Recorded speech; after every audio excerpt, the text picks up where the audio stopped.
നമസ്കാരം. Good morning കേരളത്തിലേക്ക് എല്ലാ പ്രേക്ഷകർക്കും സ്വാഗതം. ലോകം ആകാംക്ഷയോടെ ഉറ്റുനോക്കുകയായിരുന്നു വൈറ്റ് ഹൗസിലേക്ക്. പ്രസിഡന്റ് ട്രംപിന് പറയാനുള്ളത് എന്താണെന്ന് കാത്തിരിക്കുകയായിരുന്നു. ഏതായാലും ട്രംപ് അല്പസമയം മുമ്പ് രാജ്യത്തെ അഭിസംബോധന ചെയ്യുകയുണ്ടായി. ഇറാനെതിരായ യുദ്ധത്തിൽ അമേരിക്ക ജയിച്ചുവെന്നാണ് ട്രംപ് അവകാശപ്പെടുന്നത്. ഇറാന്റെ നേതൃനിര ഒന്നടങ്കം നശിച്ചുവെന്നും ട്രംപ് പറയുന്നത് കേട്ടു. പക്ഷേ യുദ്ധത്തിൽ നിന്ന് പിന്മാറുന്നത് സംബന്ധിച്ച് അങ്ങനെ ഒരു പ്രഖ്യാപനമൊന്നും ട്രംപിൻ്റെ ഭാഗത്തുനിന്നും ഉണ്ടായില്ല. ലോകം കാത്തിരുന്നത് അതുതന്നെയാണ്. ലക്ഷ്യം പൂർത്തിയായി വരുന്നതേ ഉള്ളൂ, അതിനുശേഷം യുദ്ധം അവസാനിപ്പിക്കുമെന്ന രീതിയിലാണ് ട്രംപ് പറഞ്ഞു വെച്ചത്. ട്രംപിൻ്റെ ശൈലിയിൽ നിന്ന് വ്യതിചലിക്കാതെ പറയാനുള്ള കാര്യങ്ങൾ പറഞ്ഞിരിക്കുകയാണ് ട്രംപ് പറഞ്ഞ കാര്യങ്ങളിൽ നിന്ന് മാറ്റി ചിന്തിക്കാനും സാധ്യതയുണ്ട്. അതാണ് ട്രംപിൻ്റെ ഒരു രീതി, സ്വഭാവം. മറ്റൊന്ന്, ഒരു ഇടവേളയ്ക്ക് ശേഷം, കൃത്യമായി പറഞ്ഞാൽ 54 വർഷത്തെ ഇടവേളയ്ക്ക് ശേഷം മനുഷ്യൻ വീണ്ടും ചന്ദ്രനിലേക്ക്. നാസയുടെ ആർടെമിസ് 2 ദൗത്യത്തിൻ്റെ വിക്ഷേപണം ഇന്ത്യൻ സമയം പുലർച്ചെ 4:02 നടന്നത്. റോക്കറ്റ് വിക്ഷേപണം വിജയകരമായി തന്നെ നടന്നിരിക്കുന്നു. നമ്മുടെ സംസ്ഥാനത്തേക്ക് വന്നാൽ തെരഞ്ഞെടുപ്പ് ചൂട് തന്നെയാണ് പ്രധാന വിഷയം. സംസ്ഥാനം ജനവിധി എഴുതാൻ ഇനിയിപ്പോൾ 7 ദിവസം മാത്രമേ ഉള്ളൂ. ഡീലായും സംവാദമായും ഒക്കെ മുന്നണികൾ പ്രചാരണ തിരക്കിലാണ്. ഇന്ന് പെസഹ വ്യാഴം കൂടിയാണ്. അങ്ങനെ ഒട്ടേറെ വിശദാംശങ്ങളും വാർത്തകളും ഒക്കെ ഉണ്ട്. അതിലേക്കൊക്കെ വരാം. അതിനു മുമ്പ് പ്രധാന തലക്കെട്ടുകൾ നോക്കി പെട്ടെന്ന് തിരിച്ചു വരാം. 4, 3, 2, 1. Booster ignition. Now bound for the moon. Humanity's good roll pitch. Roger, roll pitch. Houston now controlling the flight of integrity on the Artemis 2. ചരിത്ര നിമിഷത്തിന് സാക്ഷിയായി ലോകം. നാസയുടെ ആർടെമിസ് 2 SLS റോക്കറ്റ് വിക്ഷേപണം വിജയകരം. കെനഡി സ്പേസ് സെന്ററിൽ നിന്ന് വിക്ഷേപിച്ചത് ഇന്ത്യൻ സമയം 4:06. 4 യാത്രികരുമായി ഓറിയോൻ ഭ്രൗമ ഭ്രമണപഥത്തിൽ. അടുത്ത ഘട്ടം ചാന്ദ്ര ഭ്രമണപഥ പ്രവേശനം. ചന്ദ്രനെ ചുറ്റി പഠനം നടത്തുക ലക്ഷ്യം.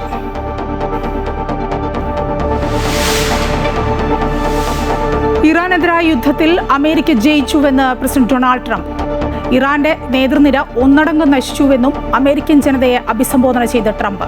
ആണവായുധം നിർമ്മിക്കാൻ ഇറാനെ അനുവദിക്കില്ല എന്നും ട്രംപ്. അമേരിക്കൻ ജനതയ്ക്ക് തുറന്ന കത്തയച്ച് ഇറാൻ പ്രസിഡന്റ്. സാധാരണക്കാരോട് ഒരു ശത്രുതയും ഇല്ലെന്ന് കത്തിൽ.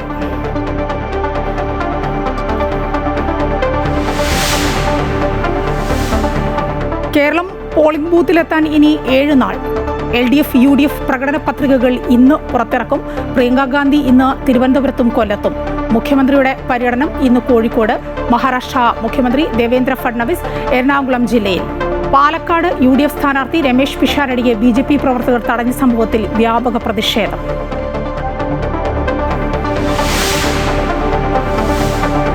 ക്രിസ്തുവിന്റെ അന്ത്യ അത്താഴ സ്മരണ പുതുക്കി ഇന്ന് പെസഹ. ദേവാലയങ്ങളിൽ കാൽകഴുകൽ ശുശ്രൂഷയും പ്രത്യേക പ്രാർത്ഥനകളും.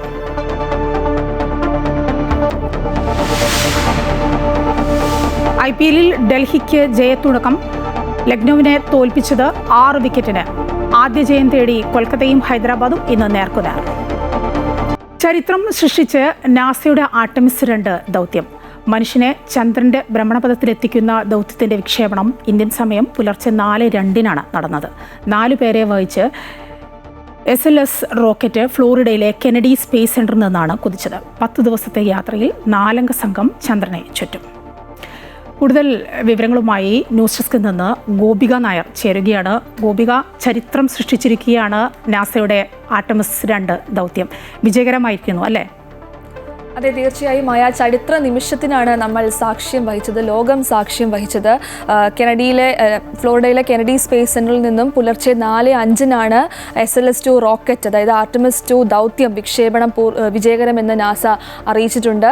4 പേരാണ് ഈ ദൗത്യ സംഘത്തിലുള്ളത്. 3 അമേരിക്കക്കാരും 1 കനേഡിയൻ യാത്രികനുമാണ് ഈ ദൗത്യ സംഘത്തിലുള്ളത്. 10 ദിവസമാണ് ഈ യാത്രയുടെ കാലയളവ് എന്ന് പറയുന്നത്. ഈ ക്രൂ മെമ്പേഴ്സ് ആരൊക്കെയെന്ന് നോക്കുകയാണെങ്കിൽ Reid Wiseman, Victor Glover, Christina Koch, Jeremy Hansen. ഇതിൽ റീഡ് വൈസ്മാൻ ആണ് ഈ ഒരു മിഷന്റെ കമാൻഡർ. ഇവർ ഈ ദൗത്യ സംഘം ചന്ദ്രനെ ഒന്ന് വലയം വെച്ചാണ് തിരിച്ച് ഭൂമിയിലേക്ക് വരിക. ഉദാഹരണം പറയുകയാണെങ്കിൽ നമ്മളൊരു വീട് വയ്ക്കാൻ പോകുന്നതിന് മുന്നേ അവിടുത്തെ സ്ഥലം പോയി ഒന്ന് സന്ദർശിക്കാറുണ്ടല്ലോ, ആ വീട് വയ്ക്കാൻ പോകുന്നതിന് മുന്നേ. അതുപോലെയാണ് ഈ ആർട്ടിമിസ് 2 ദൗത്യ സംഘം അവിടെ പോയി ചന്ദ്രനിൽ ഇറങ്ങാതെ ചന്ദ്രന് ചുറ്റും ഒന്ന് വീക്ഷിച്ച ആ പരിസരമൊക്കെ ഒന്ന് വീക്ഷിച്ച് വരികയാണ്.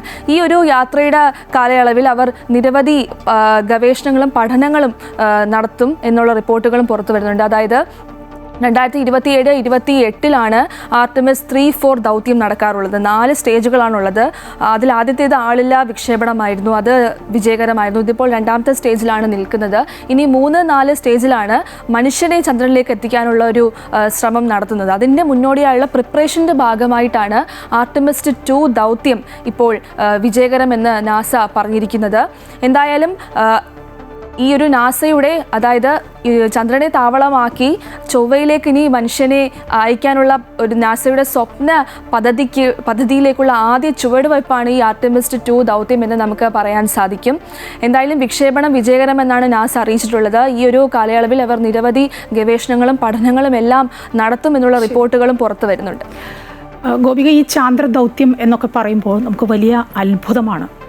ഇപ്പം 4 പേരെ വഹിച്ച് SLS റോക്കറ്റ് ഫ്ലോറിഡയിലെ കെനഡി സ്പേസ് സെൻറ്ററിൽ നിന്ന് കുതിച്ചപ്പോൾ തൊട്ട് അത് എങ്ങനെ, എന്ത് എന്നൊക്കെ അറിയാൻ വേണ്ടി വലിയ ആകാംക്ഷയാണ്. അവരുടെ ഒരു ലക്ഷ്യം, അത് ഗോപിക ചില കാര്യങ്ങളൊക്കെ സൂചിപ്പിച്ചു. അത് എങ്ങനെയാണ്? വളരെ ആകാംക്ഷയുണ്ട് അറിയാൻ.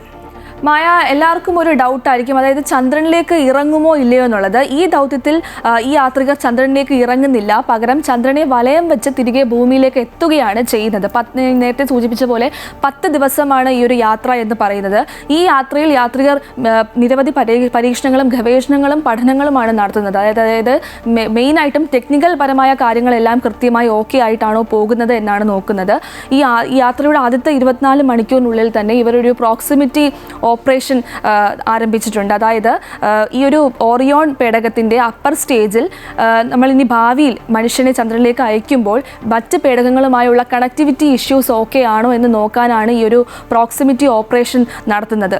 ഉദാഹരണം പറയുകയാണെങ്കിൽ ഇപ്പോൾ AI സംവിധാനത്തിൽ എന്തെങ്കിലും പിഴവ് അല്ലെങ്കിൽ എന്തെങ്കിലും തകരാറോ സംഭവിച്ചാൽ നമുക്ക് മാനുവലി ഈ സിസ്റ്റത്തെ എങ്ങനെ കൺട്രോൾ ചെയ്യാൻ സാധിക്കും എന്നുള്ളതാണ് ഈ ഘട്ടത്തിൽ നോക്കുന്നത്. കൂടാതെ ശാസ്ത്രീയ പരീക്ഷണങ്ങളും നടത്തുന്നുണ്ട്. മെയിൻ ഹൈലൈറ്റ് ലേസർ കമ്മ്യൂണിക്കേഷൻ സിസ്റ്റമാണ്. അതായത് പരമ്പരാഗത രീതിയാണ് റേഡിയോ തരംഗങ്ങൾ വഴി കമ്മ്യൂണിക്കേഷൻ ഭൂമിയിലേക്ക് അയക്കുക എന്നുള്ളത്. ഇപ്പോൾ ഇവിടെ ഇവർ ലേസർ കമ്മ്യൂണിക്കേഷൻ സിസ്റ്റവും പരീക്ഷിക്കും. അതായത് ഈ ലേസർ കമ്മ്യൂണിക്കേഷൻ സിസ്റ്റം വഴി വളരെ സിമ്പിളായിട്ട്, വളരെ ഈസി ആയിട്ട് നമുക്ക് കമ്മ്യൂണിക്കേഷൻ ഭൂമിയിലേക്ക് അയക്കാൻ സാധിക്കും. ഉദാഹരണം പറയുകയാണെങ്കിൽ HD ക്വാളിറ്റിയിൽ നിന്നുള്ള വിഷ്വൽസ്, അവിടെ നിന്നുള്ള HD ക്വാളിറ്റിയിൽ നിന്നുള്ള വിഷ്വൽസ് ഭൂമിയിലേക്ക് അയക്കാൻ സാധിക്കും. അങ്ങനെ നിരവധി പരീക്ഷണങ്ങളാണ് ഈ ഒരു ദൗത്യത്തിൽ ഈ ഒരു ടീം, ഈ ഒരു ക്രൂ മെമ്പേഴ്സ് നടത്തുന്നത്. എന്തായാലും വലിയ ദൗത്യത്തിലേക്കുള്ള ഒരു ചെറിയ ചുവടുവയ്പ്പാണ് ഈ ആർട്ടിമിസ് 2 വിക്ഷേപണം എന്ന് നമുക്ക് പറയാൻ സാധിക്കും. ശരി, ഗോപികയാണ് വിവരങ്ങൾ നൽകിക്കൊണ്ടിരുന്നത്. ന്യൂസ് ഡെസ്കിൽ നിന്ന് ചരിത്രം സൃഷ്ടിച്ചിരിക്കുകയാണ്. നാസയുടെ ആർട്ടിമിസ് 2 ദൗത്യം വിജയകരമായി വിക്ഷേപണം പൂർത്തിയായിരിക്കുന്നു. മറ്റു വാർത്തകൾ നോക്കാം. ഇറാനെതിരായ യുദ്ധത്തിൽ അമേരിക്ക ജയിച്ചുവെന്ന് പ്രസിഡന്റ് ഡൊണാൾഡ് ട്രംപ്. ഇറാന്റെ നേതൃനിര ഒന്നടങ്കം നശിച്ചുവെന്നും മിസൈലുകളും ഡ്രോണുകളും വിക്ഷേപിക്കാനുള്ള ശേഷി ഗണ്യമായി കുറഞ്ഞുവെന്നും ട്രംപ് അമേരിക്കൻ ജനതയെ അഭിസംബോധന ചെയ്തുകൊണ്ട് പറഞ്ഞിരിക്കുന്നു. ഇറാന് നിർണായകമായ തിരിച്ചടി നൽകിയതിന് US സായുധ സേനയെ ട്രംപ് പ്രശംസിക്കാനും മറന്നില്ല. ആണവായുധം നിർമ്മിക്കാൻ ഇറാനെ അനുവദിക്കില്ല. താൻ എപ്പോഴും നയതന്ത്രത്തിന്റെ പാത തിരഞ്ഞെടുക്കാൻ ആഗ്രഹിച്ചിരുന്നു. എന്നാൽ ഇറാൻ എല്ലാ കരാർ ശ്രമങ്ങളെയും നിരസിച്ചുകൊണ്ട് തങ്ങളുടെ ആണവ പദ്ധതികളുമായി മുന്നോട്ട് പോവുകയായിരുന്നു. മറ്റു പ്രസിഡന്റുമാർ ചെയ്ത തെറ്റ് താൻ തിരുത്തിക്കൊണ്ട് ഇരിക്കുകയാണ് എന്നും ട്രംപ് വിശദീകരിക്കുന്നു. പശ്ചിമേഷ്യയിലെ സഖ്യകക്ഷികളായ Israel, Saudi Arabia, Qatar, UAE, Kuwait, Bahrain എന്നീ രാജ്യങ്ങൾക്ക് ട്രംപ് നന്ദി അറിയിച്ചു. ഒരു തരത്തിലും ഒരു രൂപത്തിലും അവർക്ക് പരിക്കേൽക്കാനോ അവർ പരാജയപ്പെടാനോ തങ്ങൾ അനുവദിക്കില്ല എന്നും ട്രംപ് കൂട്ടിച്ചേർക്കുന്നു. Please finish the job, every one of them. And we are going to finish the job, and we're going to finish it very fast. We're getting very close. I want to thank our ally. Everyone is talking about it, and tonight I'm pleased to say that these core strategic objectives are nearing completion. General Qasem Soleimani, in my first term, he was an evil genius, brilliant person, a horrible human being, however. The father of the roadside bomb. Just to have nuclear weapons would be an intolerable threat. The most violent and thuggish regime on earth would be free to carry out their campaigns of terror, coercion, conquest, and mass murder from behind. American ജനതയ്ക്ക് തുറന്ന കത്തയച്ച് Iran president. സാധാരണക്കാരോട് ഒരു ശത്രുതയും ഇല്ല എന്ന് കത്തിൽ പറയുന്നു. യുദ്ധവും സമാധാനവും തമ്മിലുള്ള തെരഞ്ഞെടുപ്പ് വരും തലമുറകളുടെ ഭാവി നിർണ്ണയിക്കുമെന്നും ഇറാൻ പ്രസിഡന്റ്. ആധുനിക കാലത്ത് ഇറാൻ ഒരു യുദ്ധവും തുടങ്ങി വെച്ചിട്ടില്ല. പശ്ചിമേഷ്യയിലെ സംഘർഷം സംബന്ധിച്ച് US പ്രസിഡന്റ് ഡൊണാൾഡ് ട്രംപ് ജനങ്ങളെ അഭിസംബോധന ചെയ്യുന്നതിന് തൊട്ടു മുമ്പായിരുന്നു പ്രസിഡന്റ് തുറന്ന കത്ത്. ക്രിസ്തുദേവന്റെ അന്ത്യത്താഴത്തിന്റെ സ്മരണ പുതുക്കി വിശ്വാസികൾ ഇന്ന് പെസഹ വ്യാഴം ആചരിക്കുന്നു. ദേവാലയങ്ങളിൽ തിരുവത്താഴ ദിവ്യബലിയും കാൽകഴുകൽ ശുശ്രൂഷ ചടങ്ങും നടക്കും. സീറോ മലബാർ സഭ major archbishop Mar Raphael Thattil Kakkanad Mount Saint തോമസിൽ നടക്കുന്ന ശുശ്രൂഷകളിൽ മുഖ്യ കാർമ്മികത്വം വഹിക്കുന്നു. കൂടുതൽ വിവരങ്ങളുമായി കിരൺ കുമാർ ചേരുകയാണ്. കിരൺ, ഇന്നിപ്പോൾ പെസഹ വ്യാഴമാണ്. ദേവാലയങ്ങളിൽ തിരുവത്താഴ ദിവ്യബലിയും കാൽകഴുകൽ ശുശ്രൂഷ ചടങ്ങുകളുമൊക്കെ എങ്ങനെയാണ് പുരോഗമിക്കുന്നത്? മായ, ക്രിസ്തുദേവന്റെ അന്ത്യ അത്താഴത്തിന്റെ സ്മരണ പുതുക്കി ഇന്ന് ലോകമെമ്പാടുമുള്ള ക്രൈസ്തവർ പെസഹ വ്യാഴം ആചരിക്കുകയാണ്. ഇതിന്റെ ഭാഗമായിട്ട് വിവിധ സഭകളുടെ നേതൃത്വത്തിലെല്ലാം തന്നെ ഈ പെസഹ ആചരണം ഇന്ന് നടക്കുന്നുണ്ട്. കൊച്ചിയിൽ സീറോ മലബാർ ആസ്ഥാനത്താണ് ഈ ചടങ്ങുകൾ നടക്കുന്നത്. സഭ ആസ്ഥാനത്ത് മേജർ ആർച്ച് ബിഷപ്പ് റാഫേൽ തട്ടയിലാണ് ഈ ചടങ്ങുകൾക്ക് മുഖ്യ കാർമ്മികത്വം വഹിക്കുന്നത്. ഇന്ന് രാവിലെ 7 മണി മുതലാണ് ഈ ചടങ്ങ് ആരംഭിച്ചത്. ഈ ചടങ്ങ് ഇപ്പോഴും പുരോഗമിച്ചുകൊണ്ടിരിക്കുകയാണ്. ഇന്ന് ഇതിനോടൊപ്പം തന്നെ വൈകിട്ട് തിരുവത്താഴ ദിവ്യബലിയും കാലുകഴുകൽ ശുശ്രൂഷയും നടക്കും. യേശുക്രിസ്തു കുരിശുമരണം വരിക്കുന്നതിന് മുമ്പ് അദ്ദേഹത്തിന്റെ ശിഷ്യന്മാരുടെ കാലുകൾ കഴുകിയ ചടങ്ങിനെ അനുസ്മരിച്ചുകൊണ്ടാണ് ഈ കാലുകഴുകൽ ചടങ്ങടക്കമുള്ള കാര്യങ്ങൾ നടക്കുന്നത്. ഒപ്പം തന്നെ ഈ അന്ത്യ അത്താഴത്തിന്റെയും കൂടാതെ തന്നെ ഈ വിശുദ്ധ കുർബാന സ്ഥാപിച്ചതിന്റെ അടക്കമുള്ള സ്മരണകൾ പുതുക്കിക്കൊണ്ട് തന്നെയാണ് ഏതായാലും ക്രൈസ്തവർ ഇന്ന് പെസഹ വ്യാഴം ആചരിക്കുന്നത്. മായ, കിരൺ കുമാറാണ് വിവരങ്ങൾ നൽകിക്കൊണ്ടിരുന്നത്. ഇന്ന് പെസഹ വ്യാഴമാണ്. ക്രിസ്തുദേവന്റെ അന്ത്യത്താഴത്തിന്റെ സ്മരണ പുതുക്കി വിശ്വാസികൾ ഇന്ന് പെസഹ ആചരിക്കുന്നു. ദേവാലയങ്ങളിൽ തിരുവത്താഴ ദിവ്യബലിയും കാൽകഴുകൽ ശുശ്രൂഷ ചടങ്ങും നടക്കും. സീറോ മലബാർ സഭ major archbishop Mar Raphael Thattil Kakkanad Mount Saint തോമസിൽ നടക്കുന്ന ശുശ്രൂഷകളിൽ മുഖ്യ കാർമ്മികത്വം വഹിക്കുകയാണ് ഇപ്പോൾ.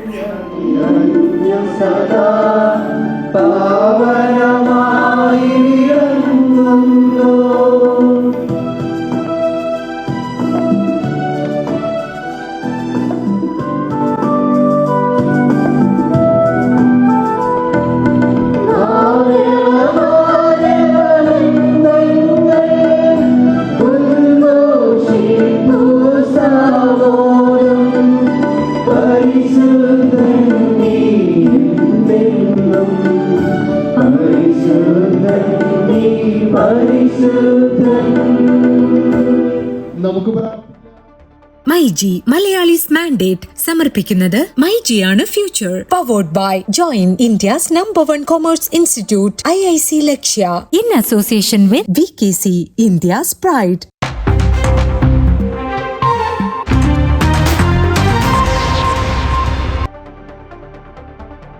കേരളം പോളിംഗ് ബൂത്തിലെത്താൻ ഇനി 7 നാൾ മാത്രം അവശേഷിക്കുന്നു.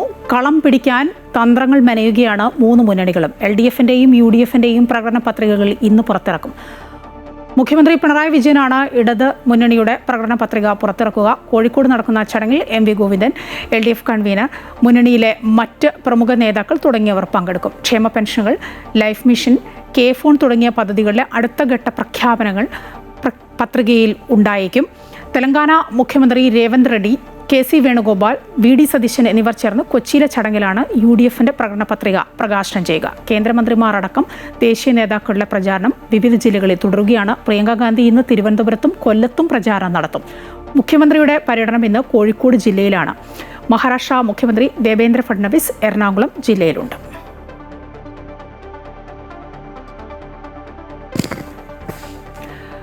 പാലക്കാട് പ്രചാരണത്തിനിടയിൽ UDF സ്ഥാനാർത്ഥി രമേശ് പിഷാരടിയെ BJP പ്രവർത്തകർ തടഞ്ഞതിൽ വ്യാപക പ്രതിഷേധം. നഗരത്തിൽ ഇന്ന് പന്തംകുളത്തി പ്രകടനം നടക്കും. സ്ത്രീവിരുദ്ധ പരാമർശം നടത്തിയതിനാലാണ് രമേശ് പിഷാരടിയെ തടഞ്ഞത് എന്നാണ് BJPയുടെ വിശദീകരണം. അതേസമയം രമേശ് പിഷാരടിക്ക് ഐക്യദാർഢ്യവുമായി LDF സ്ഥാനാർത്ഥി NMR റസാഖും രംഗത്തെത്തിയിട്ടുണ്ട്. ഇതൊരു ജനാധിപത്യ രാജ്യമാണെന്നും വോട്ട് ചോദിക്കാനുള്ള അവകാശം എല്ലാവർക്കും ഉണ്ട് എന്നും NMR റസാഖ് പറഞ്ഞു.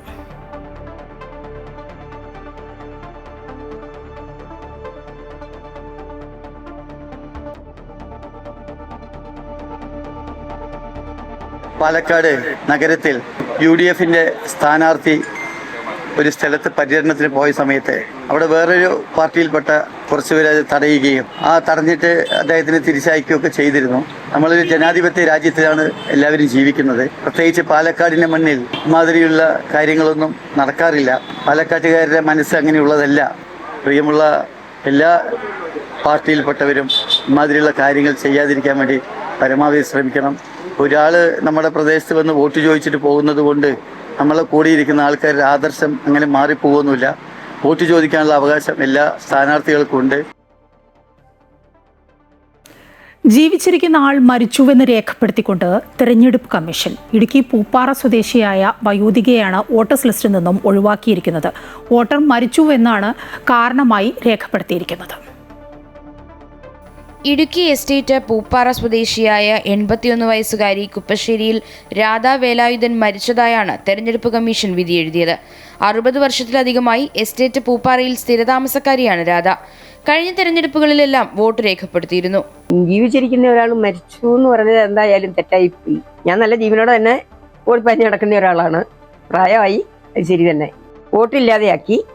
വോട്ടില്ലാത്തൊരു പൗരൻ എന്ന് പറഞ്ഞു കഴിഞ്ഞാൽ ആരായാലും അത് നമുക്ക് ശരിയായിട്ട് തോന്നുന്നില്ല. വോട്ടർമാരുടെ വിവരങ്ങൾ ശേഖരിക്കാനെത്തിയ ഉദ്യോഗസ്ഥരുടെ അനാസ്ഥയാണ് ജീവിച്ചിരിക്കുന്നയാളെ മരിച്ചതായി രേഖപ്പെടുത്താൻ കാരണം.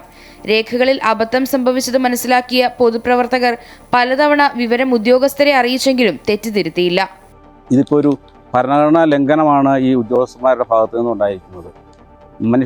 ഭരണഘടനാപരമായി മൗലികാവകാശങ്ങൾ നിഷേധിക്കപ്പെടുന്ന ഈ പ്രവൃത്തി ചെയ്ത ഉദ്യോഗസ്ഥന്മാരുടെ പേരിൽ സത്വര നടപടികൾ സ്വീകരിക്കുകയും ഈ അമ്മച്ചിക്ക് ഈ വോട്ട് രേഖപ്പെടുത്താനുള്ള അവകാശം വോട്ട് ലിസ്റ്റിൽ പേര് ഉൾപ്പെടുത്തുന്നതിന് വേണ്ട നടപടികൾ ഇലക്ഷൻ കമ്മീഷന്റെ ഭാഗത്തു നിന്ന് ഉണ്ടാകണമെന്നാണ് ഞങ്ങൾ ആവശ്യപ്പെടുന്നത്. വോട്ടേഴ്സ് ലിസ്റ്റിൽ പേരില്ലാത്തതിനാൽ ഇത്തവണ സമ്മതിദാനാവകാശം വിനിയോഗിക്കാൻ കഴിയാത്തതിന്റെ വിഷമത്തിലാണ് ഈ വയോധിക. അമൃത ന്യൂസ്, ഇടുക്കി. സംവിധായകൻ രഞ്ജിത്തിനെതിരായ പീഡന പരാതിയിൽ കൂടുതൽ പേരെ പ്രതി ചേർത്തേക്കും. രഞ്ജിത്തിന് രക്ഷപ്പെടാൻ അവസരം ഒരുക്കിയവരെയും സംഭവം മറച്ചുവെക്കാൻ ശ്രമിച്ചവരെയുമാണ് പ്രതി ചേർക്കുക. കൂടുതൽ വിവരങ്ങളുമായി കിരൺ കുമാർ ചേരുകയാണ്. കിരൺ, ഇനിയിപ്പോൾ രഞ്ജിത്തിനെ കസ്റ്റഡിയിൽ എടുക്കേണ്ടതുണ്ട്. പോലീസിന് കസ്റ്റഡി ആവശ്യപ്പെട്ട് പോലീസ് അപേക്ഷ സമർപ്പിച്ചിട്ടുണ്ടല്ലോ കോടതിയിൽ. കോടതി എപ്പോഴായിരിക്കും അത് പരിഗണിക്കുക?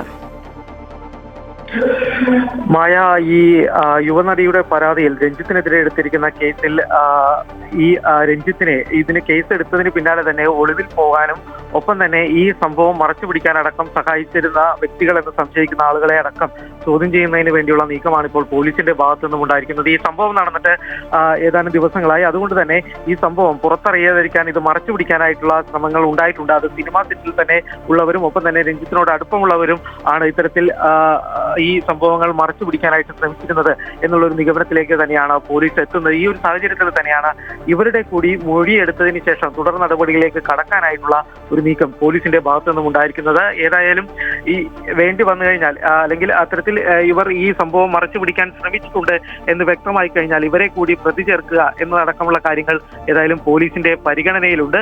ഇതേസമയം തന്നെ ഏതായാലും ഈ സംഭവം നടന്ന് എന്ന് യുവതിയുടെ പരാതിയിൽ പറയുന്ന കാരവൻ കണ്ടെത്തുന്നതിന് വേണ്ടിയുള്ള അന്വേഷണവും പോലീസ് ഊർജിതമാക്കിയിട്ടുണ്ട്. ഈ കാരവൻ കണ്ടെത്തുകയും ഒപ്പം തന്നെ ഈ സ്ഥലത്തെത്തിച്ച് തെളിവെടുപ്പ് അടക്കമുള്ള കാര്യങ്ങൾ ഇനിയും പൂർത്തിയാക്കേണ്ടതുണ്ട്. അതുകൊണ്ട് തന്നെയാണ് ഏതായാലും രഞ്ജിത്തിനെ കസ്റ്റഡിയിൽ വേണമെന്നുള്ള ഒരു കാര്യവും പ്രോസിക്യൂഷൻ പ്രധാനമായിട്ടും ഉന്നയിച്ചിരിക്കുന്നത്. ഇന്നലെ തന്നെ പ്രോസിക്യൂഷൻ കസ്റ്റഡി അപേക്ഷ നൽകിയിരുന്നതാണ്. ഈ കസ്റ്റഡി അപേക്ഷ ശനിയാഴ്ച പരിഗണിക്കുന്നതിന് വേണ്ടി മാറ്റിയിരിക്കുകയാണ്. ഇന്നും നാളെയും കോടതി അവധിയായതിനാലാണ് പരിഗണിക്കുന്നത്. ശനിയാഴ്ചത്തേക്ക് ഏതായാലും മാറ്റിയിരിക്കുന്നത്. ഏതായാലും ശനിയാഴ്ച ഈ കസ്റ്റഡി അപേക്ഷ കൂടി കോടതി പരിഗണിക്കുന്നുണ്ട്. മായ. ശരി, കിരൺ കുമാറാണ് വിവരങ്ങൾ നൽകിക്കൊണ്ടിരുന്നത്.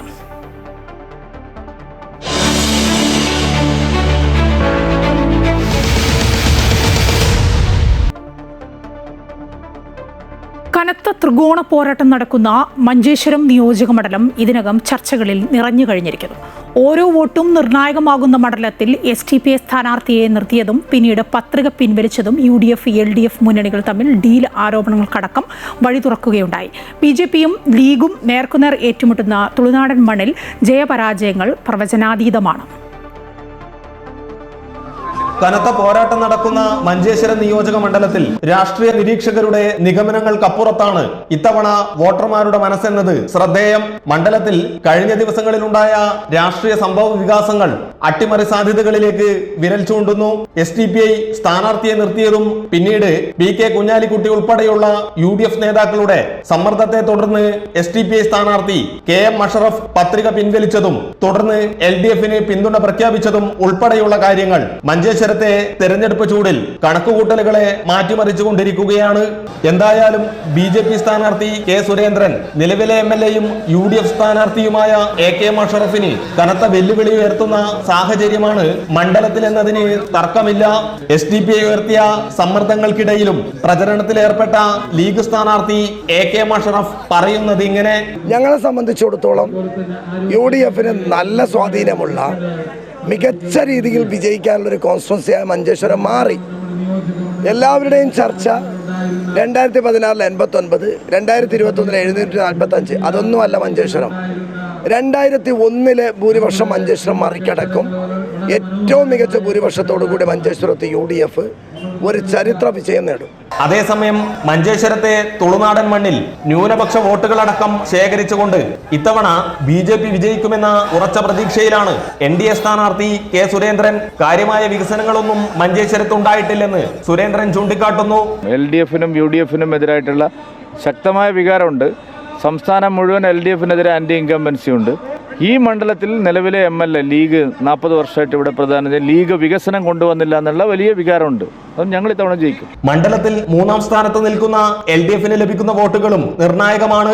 കഴിഞ്ഞ തവണ 40,000-ൽ പരം വോട്ടുകൾ CPMന് മഞ്ചേശ്വരത്ത് ലഭിച്ചിരുന്നു. CPM സ്ഥാനാർത്ഥി ജയാനന്ദക്ക് കഴിഞ്ഞ തവണത്തേക്കാൾ വോട്ട് വർധനവുണ്ടായാൽ അത് ജയപരാജയങ്ങളെ നിശ്ചയിക്കുന്നതിൽ നിർണായക ഘടകമാകും. മഞ്ചേശ്വരത്തും ജനങ്ങൾ ആഗ്രഹിക്കുന്നത് വികസനമാണ്, വർഗീയല്ല, മതമല്ല. ഈ തെരഞ്ഞെടുപ്പ് 2006 ആവർത്തിച്ചു, ഒരു സംശയവും വേണ്ട. അതാണ് തെരഞ്ഞെടുപ്പ് പ്രവർത്തനവുമായി ബന്ധപ്പെട്ട് ജനങ്ങളിടയ്ക്ക് പോയപ്പോൾ കിട്ടിയ അഭിപ്രായങ്ങൾ. അതാണ്.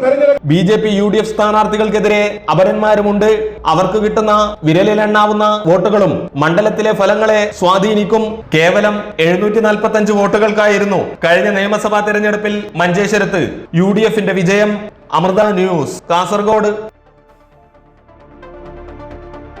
കേരള കോൺഗ്രസുകൾ തമ്മിൽ ശക്തമായ മത്സരം നടക്കുന്ന മണ്ഡലമാണ് കടുത്തുരുത്തി. 5 തവണ MLA ആയ മോൻസ് ജോസഫും മുൻ ജില്ലാ പഞ്ചായത്ത് പ്രസിഡന്റ് നിർമ്മല ജിമിയും തമ്മിലാണ് പ്രധാന പോരാട്ടം നടക്കുന്നത്.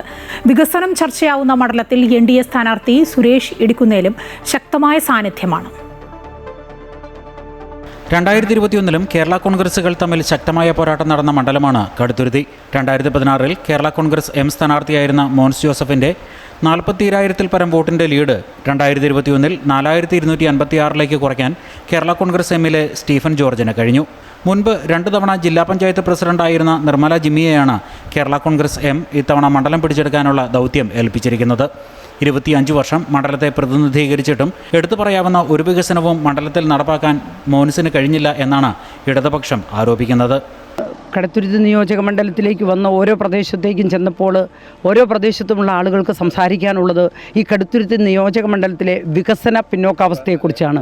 ജനങ്ങൾ ഒരു മാറ്റം ആഗ്രഹിക്കുന്നു. ഒരു MLAയെ സംബന്ധിച്ച് 17 വർഷങ്ങൾ ഒരു വർക്ക് പൂർത്തീകരിക്കാൻ വേണമെങ്കിൽ 5 വർഷം കൊണ്ട് ഇനി എന്ത് ചെയ്യും എന്നുള്ളത് നമ്മൾ ചിന്തിച്ചാൽ മതി എന്നാണ് എനിക്ക് സൂചിപ്പിക്കാനുള്ളത്.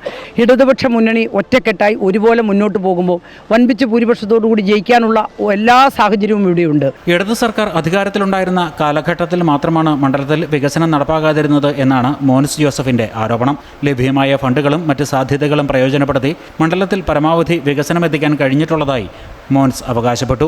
പ്രതിപക്ഷ MLAമാരുടെ മണ്ഡലത്തോട് ഇടതു സർക്കാർ കാട്ടിയിട്ടുള്ള വിവേചനം കടുത്തുരുത്തിയിലും പ്രതിഫലിച്ചിട്ടുണ്ടെന്നും മോൻസ് പറഞ്ഞു. ഞങ്ങൾ ചെയ്ത കാര്യങ്ങളും ഇനി ചെയ്യാൻ ഉദ്ദേശിച്ച കാര്യങ്ങളും ഇപ്പോൾ LDF ഉണ്ടാക്കിയിരിക്കുന്ന തടസ്സങ്ങൾ അത് പരിഹരിച്ചുകൊണ്ട് UDF വരുമ്പോൾ കൂടുതൽ കാര്യങ്ങൾ ജനങ്ങൾക്ക് വേണ്ടി നന്മ ചെയ്യും. ഇപ്പോൾ പാലായും വികസിക്കും, കടുത്തുരുത്തിയും വികസിക്കും. അത് UDF MLAമാരിലൂടെ വികസിക്കും. അതിന് ഞങ്ങൾ UDF ഗവൺമെൻറ് കൂടി അധികാരത്തിൽ വരണം. ഈ ലക്ഷ്യത്തോടെയാണ് ഞങ്ങൾ മുന്നോട്ട് പോകുന്നത്. ഏതായാലും കഴിഞ്ഞ പ്രാവശ്യത്തേക്കാൾ ഇരട്ടി ഭൂരിപക്ഷം, കഴിഞ്ഞ പ്രാവശ്യത്തേക്കാൾ ഉജ്ജ്വലമായ ഭൂരിപക്ഷം നൽകി ഈ പ്രാവശ്യം ജനങ്ങൾ സഹായിക്കും. NDAയിൽ കഴിഞ്ഞ തവണ സീറ്റ് BJPക്കായിരുന്നു. എന്നാൽ ഇത്തവണ സീറ്റ് BDJSനാണ്. ഇടത് വലത് പക്ഷങ്ങൾ ഒരേ നാണയത്തിൻ്റെ ഇരുവശങ്ങളാണെന്നും ഇരുപക്ഷത്തും നിന്നിട്ടുള്ള മോൻസ് ജോസഫിന് മണ്ഡലത്തിൽ ഇതുവരെ കാര്യമായ ഒരു വികസനവും നടപ്പാക്കാൻ കഴിഞ്ഞിട്ടില്ലെന്നും NDA ആരോപിക്കുന്നു. ഇടത് വലത് പക്ഷങ്ങൾക്ക് നടപ്പാക്കാൻ കഴിയാത്ത വികസനം NDA കടുത്തുരുത്തിയിൽ നടപ്പാക്കുമെന്നും സ്ഥാനാർത്ഥി സുരേഷ് ഇട്ടിക്കുന്നേൽ പറഞ്ഞു. ഈ 2 ദിവസം മുമ്പ് പാലായിലെ MLA മാണി സി കാപ്പൻ പറയുകയാണ് മോൻസ് ജോസിനെക്കാളും ഭേദം ഞാനാണെന്ന്. എന്നാന്ന് ചോദിച്ചാൽ അവിടെ ഒന്നും നടന്നിട്ടില്ല, എനിക്കും ഒന്നും നടത്താൻ പറ്റിയിട്ടില്ല. അപ്പോൾ UDF MLA തന്നെ മോൻസ് മോശമാണെന്ന് പറഞ്ഞു കഴിഞ്ഞു. പിന്നെ എന്തിനാണ് ഇനി മോൻസിൻ്റെ പുറകെ പോകുന്നത്? NDA നടത്തുന്ന വികസന പ്രവർത്തനങ്ങൾ കേരളത്തിലെത്തിച്ച് അത് കടുത്തുരുത്തി മണ്ഡലത്തിൽ എത്തിച്ച് അത് കടുത്തുരുത്തി മണ്ഡലത്തിൻ്റെ 205 വാർഡുകളിലും എത്തിക്കുക എന്നുള്ളതാണ് എൻ്റെ പ്രതിജ്ഞ. മണ്ഡലം നിലനിർത്താൻ UDFും പിടിച്ചെടുക്കാൻ LDFും ശക്തമായ മത്സരം നടത്തുമ്പോൾ സാമുദായിക പിന്തുണയിൽ പ്രതീക്ഷയർപ്പിക്കുന്ന BDJSും ഇവിടെ കടുത്ത പോരാട്ടത്തിലാണ്. അമൃത ന്യൂസ്, കോട്ടയം. മലപ്പുറം ജില്ലയിലെ രാഷ്ട്രീയ ശ്രദ്ധാകേന്ദ്രമായ തവനൂർ മണ്ഡലത്തിൽ ഇത്തവണ പ്രവചനാതീതമായ പോരാട്ടമാണ് നടക്കുന്നത്. വികസന തുടർച്ച അവകാശപ്പെട്ട് LDFിന് വേണ്ടി 4ാം തവണ KT ജലീലും ഭരണം പിടിച്ചെടുക്കാൻ UDFിനായി DCC പ്രസിഡന്റ് VS ജോയിയും വികസിത കേരളത്തിനായി NDA സ്ഥാനാർത്ഥി രവി തേലത്തും കച്ചമുറുക്കുമ്പോൾ തീപാറുന്ന പോരാട്ടമാണ് തവനൂരിൽ നടക്കുന്നത്. ചരിത്രപരമായി ഇടതിനും വലതിനും ഒരുപോലെ വേരോട്ടമുള്ള മണ്ണാണ് നിളാതീരത്തെ തവനൂർ മണ്ഡലം. 2006 കുറ്റിപ്പുറത്ത് കുഞ്ഞാലിക്കുട്ടിയെ പിടിച്ചുകെട്ടിയ KT ജലീലാണ് മണ്ഡല പുനർനിർണയത്തിനു ശേഷം നടന്ന 3 തെരഞ്ഞെടുപ്പുകളിലും തവനൂരിന്റെ പ്രതിനിധി. 2011 ജലീലിന് 7000-ന് മുകളിൽ ലഭിച്ച ഭൂരിപക്ഷം 2016 16,000-ആയി ഉയർന്നിരുന്നു.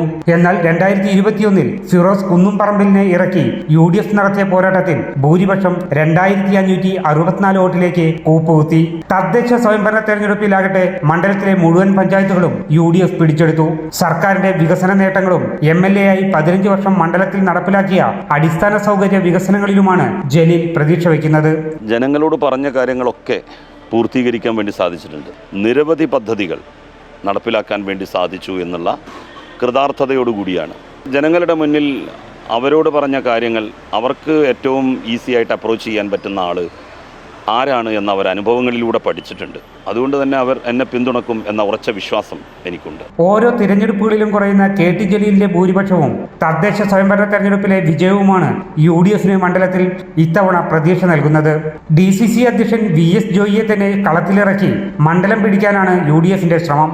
പ്രാദേശിക വികസന മുരടിപ്പും രാഷ്ട്രീയ ആരോപണങ്ങളും ചർച്ചയാക്കിയാണ് UDF പ്രചരണം.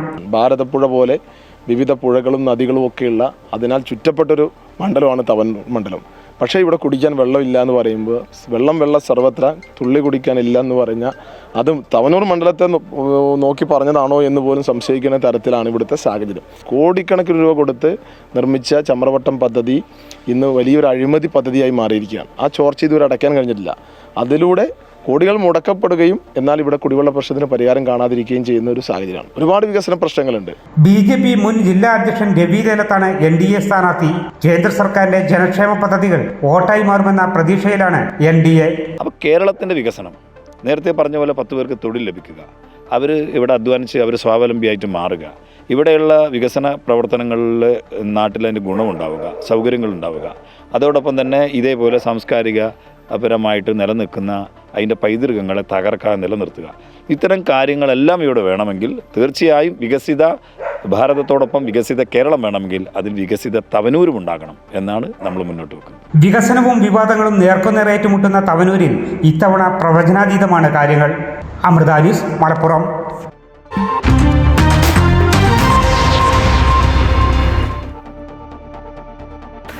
കോഴിക്കോട് ബാലുശ്ശേരി നിയോജക മണ്ഡലം ഇടതുപക്ഷത്തിന്റെ ഉറച്ച കോട്ടയാണ്. ഇവിടെ 2ാം വട്ടവും തെരഞ്ഞെടുപ്പ് പോരാട്ടത്തിന് ഇറങ്ങുകയാണ് KM സച്ചിൻ ദേവ്.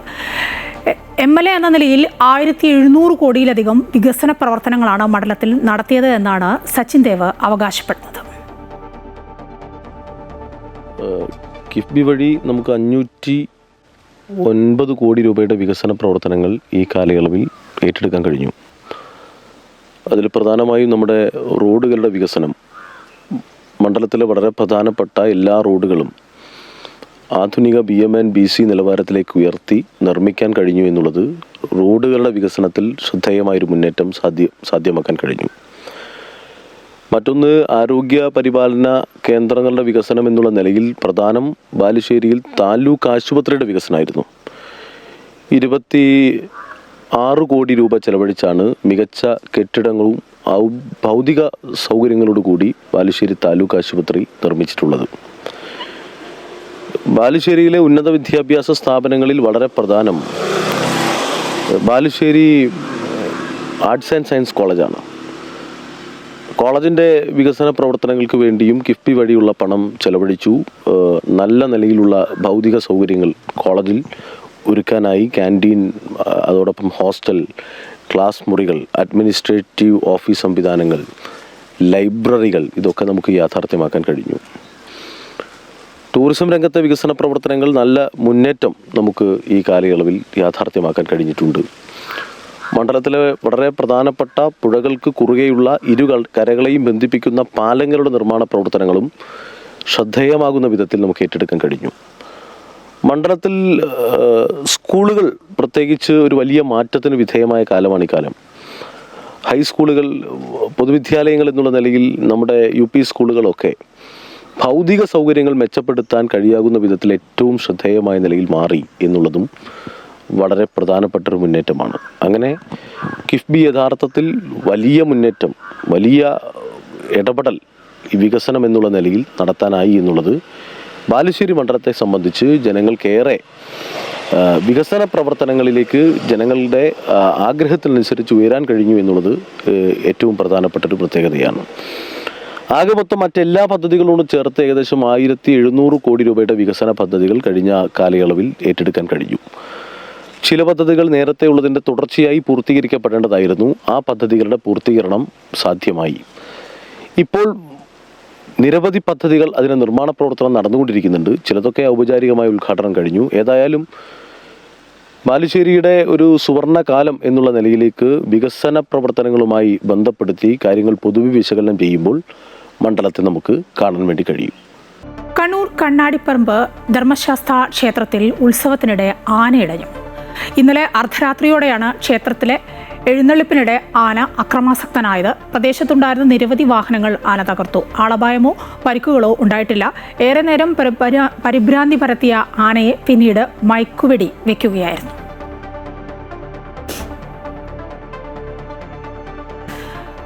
കോഴിക്കോട് മെഡിക്കൽ കോളേജിൽ ചുറ്റുമതിൽ നിർമ്മാണം പൂർത്തിയായാൽ യാത്രാമാർഗം പൂർണ്ണമായും തടസ്സപ്പെടുമെന്ന ആശങ്കയിലാണ് പ്രദേശവാസികൾ. പതിറ്റാണ്ടുകളായി ഉപയോഗിച്ചിരുന്ന റോഡും കെട്ടിയടച്ചതിന് പിന്നാലെ ബദൽ റോഡുകൾ സഞ്ചാരയോഗ്യമല്ലാത്തതാണ് പ്രദേശവാസികളെ പ്രതിസന്ധിയിലാക്കുന്നത്.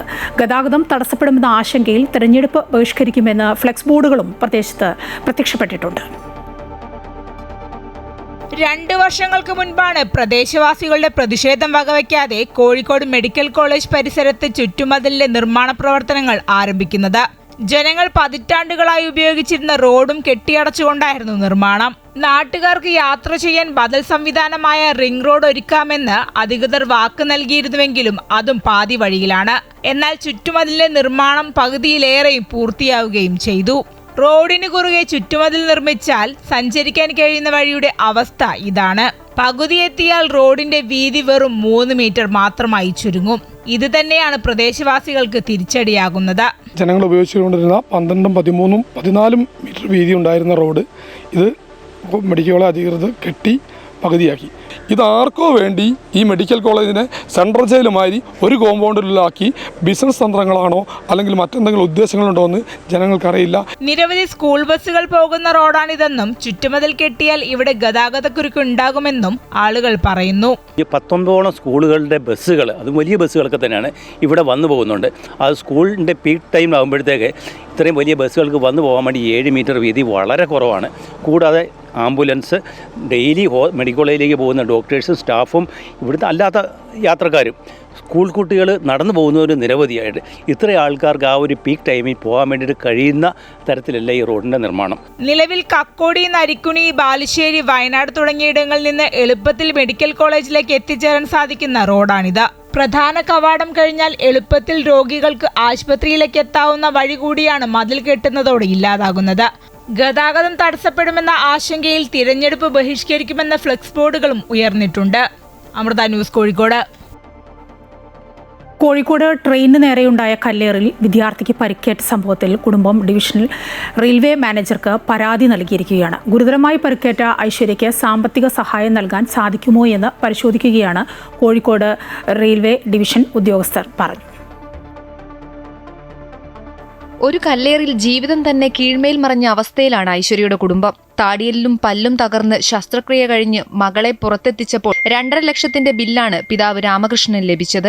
റെയിൽവേയിൽ നിന്നും സഹായം ലഭിക്കുമോ എന്ന പ്രതീക്ഷയിൽ ഡിവിഷണൽ റെയിൽവേ മാനേജർക്ക് പരാതി നൽകിയിട്ടുണ്ട്. പരാതി കൊടുക്കാൻ വേണ്ടി പോയതിന് ഡിവിഷൻ മാനേജർ അയാളെ കണ്ടു, പരാതി കൊടുത്തു.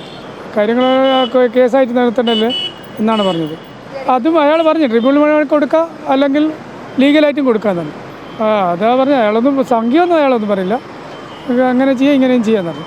ഇതിനിടെ അപകടത്തിന്റെ വ്യാപ്തി തിരിച്ചറിഞ്ഞ് സഹായം ലഭ്യമാക്കാൻ റെയിൽവേ ശ്രമിക്കുന്നതായി കോഴിക്കോട്ടെ റെയിൽവേ ഉദ്യോഗസ്ഥൻ അറിയിച്ചു. അതേസമയം റെയിൽവേ ക്ലെയിംസ് ട്രിബ്യൂണൽ വഴി അഭിഭാഷകനെ വെച്ച് കേസ് നടത്തിയാൽ കുടുംബത്തിന് അർഹമായ നഷ്ടപരിഹാരം ലഭിക്കുമെന്ന ഉപദേശവും റെയിൽവേ ഉദ്യോഗസ്ഥർ നൽകുന്നുണ്ട്. കഴിഞ്ഞ തിങ്കളാഴ്ച രാത്രിയാണ് അപകടമുണ്ടായത്. കടലുണ്ടിയിൽ വെച്ച് കണ്ണൂർ എക്സിക്യൂട്ടീവ് എക്സ്പ്രസിന് നേരെയുണ്ടായ കല്ലേറിലാണ് ഐശ്വര്യയ്ക്ക് പരിക്കേറ്റത്. ട്രെയിനിന് കല്ലേറിയെന്ന സംഭവം കോഴിക്കോട് നിരവധി തവണ റിപ്പോർട്ട് ചെയ്തിട്ടുണ്ട്. ഇതുവരെയും കുറ്റക്കാർക്കെതിരെ കർശനമായ നടപടി സ്വീകരിക്കാൻ കഴിഞ്ഞിട്ടില്ല. ക്യാമറമാൻ അനുരാഗ് നിർമ്മലിനോടൊപ്പം രേഷ്മ സുരേന്ദ്രൻ, അമൃത ന്യൂസ്. ഇന്ന് ലോക ഓട്ടിസം അവബോധ ദിനമാണ്. കുട്ടികളുടെ ബുദ്ധിവികാസത്തെയും സ്വഭാവ രീതിയെയും ആശയവിനിമയ ശേഷിയെയും സാരമായി ബാധിക്കുന്ന ന്യൂറോ ഡെവലപ്മെന്റൽ തകരാറാണ് ഓട്ടിസം. കുട്ടികളുടെ വളർച്ചാഘട്ടത്തിൽ രോഗാവസ്ഥ നേരത്തെ തിരിച്ചറിഞ്ഞ് കൃത്യസമയത്ത് വിദഗ്ധ ചികിത്സയും പിന്തുണയും നൽകുന്നത് വളരെ പ്രധാനവുമാണ്. ഓട്ടിസത്തിന്റെ ലക്ഷണങ്ങളെയും ചികിത്സയെയും കുറിച്ച് കൊച്ചി അമൃത ആശുപത്രിയിലെ paediatric neurologist doctor Asmi Habeeb സംസാരിക്കുന്നു. എൻ്റെ പേര് ഡോക്ടർ ആസ്മി ഹബീബ്, അമൃത ഹോസ്പിറ്റലിലെ പീഡിയാട്രിക് ന്യൂറോളജിസ്റ്റ് ആണ്. ഇന്ന് വേൾഡ് ഓട്ടിസം അവയർനെസ് ഡേ അല്ലെങ്കിൽ ലോക ഓട്ടിസ അവബോധ ദിനമാണ്. ഓട്ടിസം 2 വയസ്സ് പ്രായത്തിനടുത്തുള്ള കുട്ടികളിൽ വളരെ സാധാരണയായി കണ്ടുവരുന്ന ഒരു ന്യൂറോ ഡെവലപ്മെന്റൽ ഡിസോർഡർ ആണ്. ഇതിൻ്റെ പ്രധാന രോഗലക്ഷണങ്ങൾ സംസാരിക്കാനുള്ള ബുദ്ധിമുട്ട്, അല്ലെങ്കിൽ പ്രായാനുസൃതമായിട്ട് സംഭാഷണങ്ങളിൽ ഏർപ്പെടാനുള്ളൊരു ബുദ്ധിമുട്ട്, ബാക്കിയുള്ളവരെ ഇടപഴകാനുള്ള ബുദ്ധിമുട്ട്, ഇവയെല്ലാമാണ്. പ്രധാനമായും കണ്ടുവരുന്ന വേറെ ചില രോഗലക്ഷണങ്ങളാണ് സ്റ്റീരിയോടിപ്പീസ്, അതായത് ആവർത്തിച്ച് കണ്ടുവരുന്ന ചില ചേഷ്ടകൾ, അതായത് കുട്ടി ചാടിക്കൊണ്ടിരിക്കുക, അല്ലെങ്കിൽ കറങ്ങിക്കൊണ്ടിരിക്കുക, അല്ലെങ്കിൽ സെൻസറി ഇഷ്യൂസ്, ചില ശബ്ദങ്ങൾ, മണങ്ങൾ, കറങ്ങുന്ന ഉപകരണങ്ങളോട് താല്പര്യം കൂടുതൽ അല്ലെങ്കിൽ താല്പര്യമില്ലായ്മ, ഇവയാണ് വേറെ രോഗലക്ഷണങ്ങൾ. ഇതെല്ലാം എത്രയും വേഗം മനസ്സിലാക്കി നമ്മൾ രോഗനിർണയം ചെയ്ത് കുട്ടിക്ക് സഹായം നൽകുക എന്നുള്ളത് വളരെ പ്രധാനപ്പെട്ട ഒരു കാര്യമാണ്. ഇത്തരം സഹായം നൽകുന്നത് സെന്റേഴ്സിനെയാണ് നമ്മൾ ചൈൽഡ് ഡെവലപ്മെന്റൽ സെന്റേഴ്സ് എന്ന് പറയുന്നത്, അല്ലെങ്കിൽ CDC. ഇത്തരം കേന്ദ്രങ്ങളിൽ developmental paediatrician, child neurologist, occupational therapist, speech therapist, clinical psychologist, physiotherapist, social workers, special educators, ഇവരെല്ലാവരും കൂട്ടുചേർന്ന് ഒരു ടീമായിട്ടാണ് കുട്ടികൾക്ക് സഹായം നൽകുന്നത്. ഇതിനോടൊപ്പം തന്നെ ഓട്ടിസം ബാധിതരായിട്ടുള്ള കുട്ടികൾ കുടുംബത്തിൽ ഇല്ലെങ്കിൽ പോലും പൊതുജനം ഇത്തരം കുട്ടികൾക്കും അവരുടെ വീട്ടുകാർക്കും കൂടുതൽ അനുകമ്പയും പരിഗണനയും നൽകേണ്ടതായിട്ടുണ്ട്. അതായത് നമ്മുടെ പബ്ലിക് സ്പേസസ്, മോൾസ്, തിയേറ്റേഴ്സ് അല്ലെങ്കിൽ പാർക്സ്, ഇവയെല്ലാം കൂടുതൽ ഇവർക്ക് അനുകമ്പയും ഇത്തരം സ്ഥലങ്ങളിൽ കൂടുതൽ അവർക്ക് ഒരു പരിഗണനയും നൽകേണ്ടതായിട്ടുണ്ട്. അതായത് നമ്മുടെ സമൂഹം കൂടുതൽ ഓട്ടിസം ഫ്രണ്ട്ലി സ്പേസസ് അല്ലെങ്കിൽ ഇൻക്ലൂസീവ് സ്പേസ് ആയിട്ട് സൃഷ്ടിക്കേണ്ട ഒരു പൊതുധർമ്മം നമുക്ക് എല്ലാവർക്കും ഉണ്ട്. ഒരു വാർത്തകളിലേക്ക്.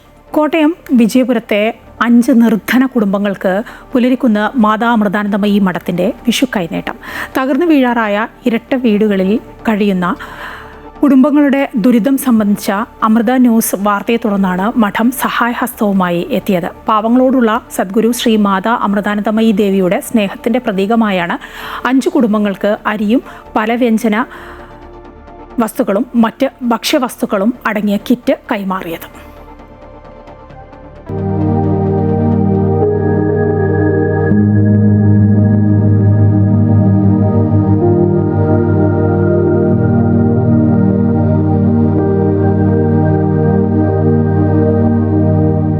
കോട്ടയം കോട്ടയം വിജയപുരം പഞ്ചായത്തിൽ കോട്ടയം നഗരസഭയുടെ ഉടമസ്ഥതയിലുള്ള ഭൂമിയിൽ തകർന്നു വീഴാറായ വീടുകളിൽ കഴിയുന്ന 5 കുടുംബങ്ങളുടെ ദുരിതം കഴിഞ്ഞ മാസമാണ് അമൃത ന്യൂസ് റിപ്പോർട്ട് ചെയ്തത്. ഈ വാർത്ത കണ്ടാണ് ഇവരെ സഹായിക്കാൻ കോട്ടയം പുല്ലരിക്കുന്ന് മാതാ അമൃതാനന്ദമയി മഠത്തിന്റെ നേതൃത്വത്തിലുള്ള ഭക്തരുടെ കൂട്ടായ്മ മുന്നോട്ട് വന്നത്. പാവങ്ങളോട് സഹാനുഭൂതി ഉണ്ടാവണമെന്ന സദ്ഗുരു ശ്രീ മാതാ അമൃതാനന്ദമയി ദേവിയുടെ ഉദ്ബോധനത്തിന്റെ അടിസ്ഥാനത്തിലാണ് 5 കുടുംബങ്ങൾക്കായി വിഷുക്കൈനീട്ടം എന്ന നിലയിൽ സഹായം നൽകുന്നതെന്ന് ഭാരവാഹികൾ പറഞ്ഞു. എപ്പോഴും മറ്റുള്ളവരുടെ വിശക്കുന്നവരുടെ അല്ലെങ്കിൽ ദുഃഖിക്കുന്നവരുടെ പ്രശ്നം പരിഹരിക്കുമ്പോൾ അതാണ് തൻ്റെ ആശ്വാസത്തിൻ്റെ സന്തോഷം. താനൊന്നും കഴിച്ചില്ലെങ്കിലും കഷ്ടപ്പെടുന്നവരെ വിശക്കുന്നവർക്ക് ആഹാരം കൊടുക്കണം നമ്മൾ പറയുന്നത് കൊണ്ടാണ്. ആ ഒരു തത്വം നമ്മളെന്നും ആ നാമം നമ്മളെന്നും ചൊല്ലുന്നു. നമ്മളെ കൊണ്ടാവുന്ന വിധത്തിൽ ചെറിയൊരു സഹായം അതിൽ അവർ സ്വീകരിക്കാൻ വന്നതിന് നമ്മൾ തീർച്ചയായിട്ടും അവരോട് നന്ദിയുണ്ട്. 20 കിലോ അരി, പലവ്യഞ്ജനങ്ങളടക്കം 35 ഇനം ഭക്ഷ്യവസ്തുക്കൾ എന്നിവയാണ് കൈമാറിയത്. ഇതോടൊപ്പം വിഷു ആഘോഷത്തിനായി ചെറിയൊരു തുകയും കൈമാറി. ആലംബഹീനരായിട്ടുള്ളവരോട് കരുണ കാണിക്കണം, അവരെ വേണ്ട രീതിയിൽ സഹായിക്കണം. അപ്പോൾ ആ ഒരു അമ്മയുടെ ആ വാക്യങ്ങൾ നെഞ്ചിലേറ്റിക്കൊണ്ടാണ് ഞങ്ങൾ ഈ കുടുംബങ്ങളെ സഹായിക്കാനായിട്ട് തീരുമാനമെടുത്തത്. ഈ വിഷുക്കാലമായപ്പോൾ തന്നെ ഒരു വിഷുക്കൈ നീട്ടമെന്ന രീതിയിൽ അവർക്കൊരു സഹായമാകുന്ന രീതിയിൽ കുറച്ച് പലവ്യഞ്ജന സാധനങ്ങളും പലചരക്ക് സാധനങ്ങളും ഒക്കെ നൽകിക്കൊണ്ട് അവർക്കൊരു വിഷുക്കൈ നീട്ടമായിട്ട് അവർക്ക് നൽകുകയാണ്. വയോധികരും രോഗികളും കുട്ടികളുമൊക്കെ അടങ്ങുന്നതാണ് വിജയപുരത്തെ ഇരട്ട വീടുകളിൽ കഴിയുന്ന 5 കുടുംബങ്ങൾ. ഇവർക്കിടയിൽ സ്ഥിരവരുമാനമുള്ളവർ ആരും തന്നെയില്ല. മരുന്നിനും ആഹാരത്തിനുമൊക്കെയായി പണം കണ്ടെത്താൻ ബുദ്ധിമുട്ടുന്ന ഈ കുടുംബങ്ങളോട് അധികൃതർ മുഖം തിരിച്ചു നിൽക്കുമ്പോഴാണ് പുല്ലരിക്കുന്ന് മാതാ അമൃതാനന്ദമയി മഠം സഹായഹസ്തവുമായി എത്തിയത്. അമൃത ന്യൂസ്, കോട്ടയം. വിപണി വിലയിരുത്തലുമായി ധനകാര്യ ഓഹരി വിദഗ്ധൻ കെ ദിലീപ് ചേരുകയാണ്. ദിലീപിന് പറയാനുള്ളത് എന്താണെന്ന് കേൾക്കാം. ഇന്ന് നഷ്ടത്തിലായിരിക്കും വ്യാപാരം തുടങ്ങുക. പശ്ചിമേഷ്യയിൽ വെടിനിർത്തൽ ഉണ്ടായേക്കും എന്നുള്ള ഒരു പ്രതീക്ഷയിൽ ഇന്നലെ വിപണിയിൽ വലിയൊരു നിക്ഷേപ താല്പര്യം കണ്ടിരുന്നെങ്കിൽ കൂടി അവിടെ സ്ഥിതിഗതികൾ വീണ്ടും മാറി മറിയുന്നതിൻ്റെ പശ്ചാത്തലത്തിൽ വിപണിയിൽ വിൽപ്പന തുടരുക തന്നെയാണ്. ആഗോള വിപണികളിലെല്ലാം വലിയൊരു വിൽപ്പന ഇന്നലെ പ്രകടമായിരുന്നു. ഇന്നിപ്പോൾ ഏഷ്യൻ വിപണികളിൽ പലതിലും വിൽപ്പന തുടരുന്നതുകൊണ്ട് തന്നെ അതിൻ്റെ ഒരു സ്വാധീനം നമ്മുടെ വിപണിയിലും ഉണ്ടാവും. വിദേശ നിക്ഷേപ സ്ഥാപനങ്ങളുടെ വലിയ തോതിലുള്ള വിൽപ്പന തുടരുകയാണ്. ഇന്നലെയും അവർ ഏതാണ്ട് 10,000 കോടിയോളം രൂപയുടെ വിൽപ്പനയാണ് ഇന്ത്യൻ വിപണിയിൽ നടത്തിയത്.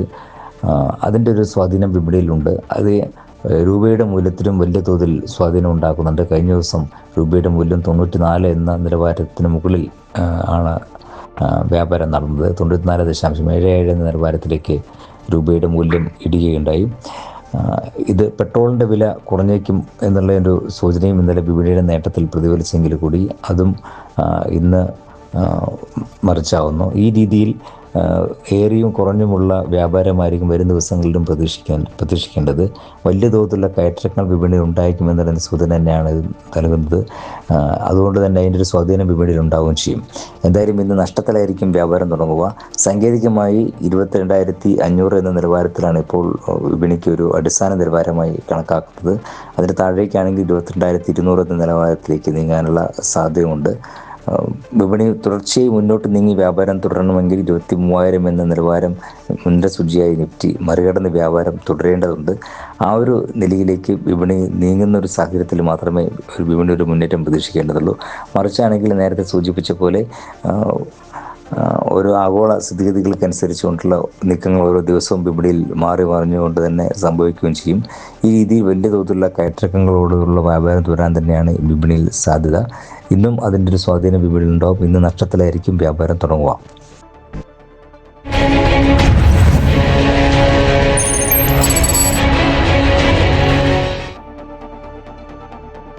തിരുവനന്തപുരത്ത് ശക്തമായ മത്സരം നടക്കുന്ന മണ്ഡലമാണ് കാട്ടാക്കട.